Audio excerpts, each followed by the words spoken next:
Social media के दम पर पूरी दुनिया में ईरान का मजाक उड़ाने वाले यूरोप देशों के मुंह पर जोरदार तमाचा ईरान ने लगा दिया है। ईरान के सुप्रीम लीडर को भी खतरा है कि उनको भी इजराइल निशाना बना सकता है। इस वजह से ईरान ने अपने top most laser air defence system, जो कि लेजर के जरिए किसी भी हवा में उड़ने वाली ड्रोन, फाइटर जेट, हेलीकॉप्टर को तबाह करने की ताकत रखती है, ऐसे डिफेंस सिस्टम को ईरान ने अपने सुप्रीम लीडर की सुरक्षा में तैनात किया हुआ है। और अमेरिका के दम पर इजराइल पूरे इलाके में जंग बढ़ा चुका है। ये बात सभी को मालूम है, इसमें कुछ नया नहीं है।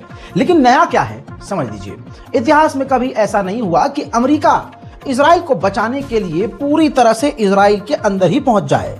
जी हां, ईरान की मिसाइलों को रोकने में पूरी तरह से इजराइल जब नाकाम हो गया और एक बार फिर से ईरान के ऊपर हमला करने के बाद अंदेशा है कि ईरान पलटवार करेगा और उसकी मिसाइलों को इजराइल अपने दम पर नहीं रोक पाएगा, तो अमेरिका अपनी सेना के साथ थर्ड, दुनिया का सबसे top most advance defence system के साथ खुद अमेरिकी सेना इजराइल में तैनात होगी।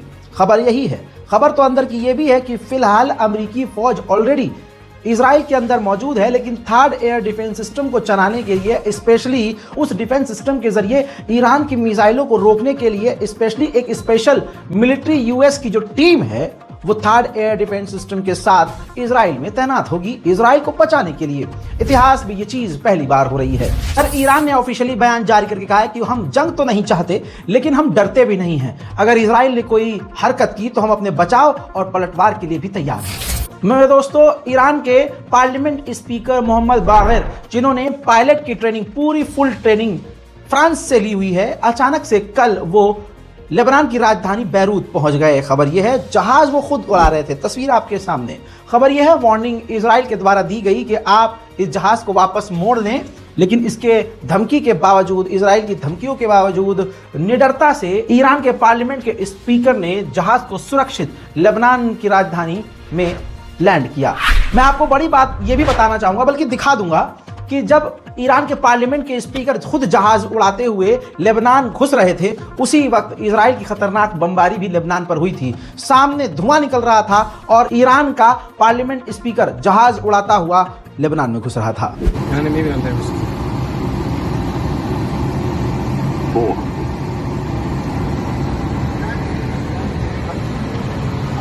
300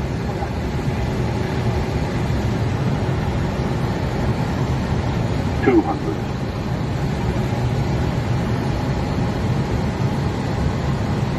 100 50 40 30 20 retard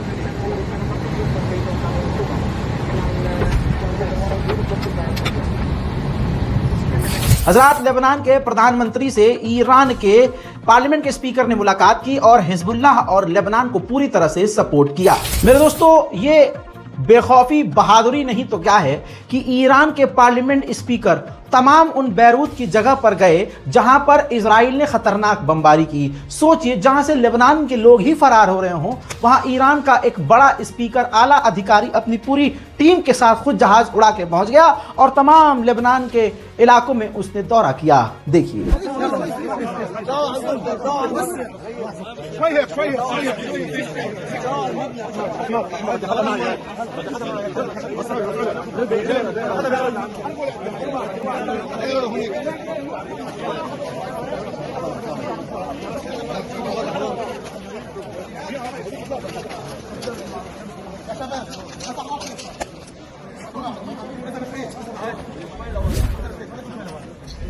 ईरान का एक अस्पताल लेबनान के अंदर ही इजराइल ने उड़ाकर तबाह कर दिया। ईरान ने इसी के बाद साफ कहा कि लेबनान के अंदर हम एक और हॉस्पिटल बनाएंगे। मेरे दोस्तों, अमेरिका ने जितनी पाबंदियां ईरान पर लगाई हैं, सबको ईरान ने बड़े आसानी से बाईपास किया। अमेरिका ने पाबंदी ईरान की सैटेलाइट प्रोग्राम पर भी लगाई हुई है। ईरान अपने दम पर डायरेक्ट सैटेलाइट ईरान से लॉन्च करके अंतरिक्ष में नहीं भेज सकता। इस वजह से ईरान ने 2 सैटेलाइट बनाकर रशिया को दे दी और रशिया के रॉकेट के अंदर उसे इंस्टॉल करके रशिया अंतरिक्ष में भेजेगा।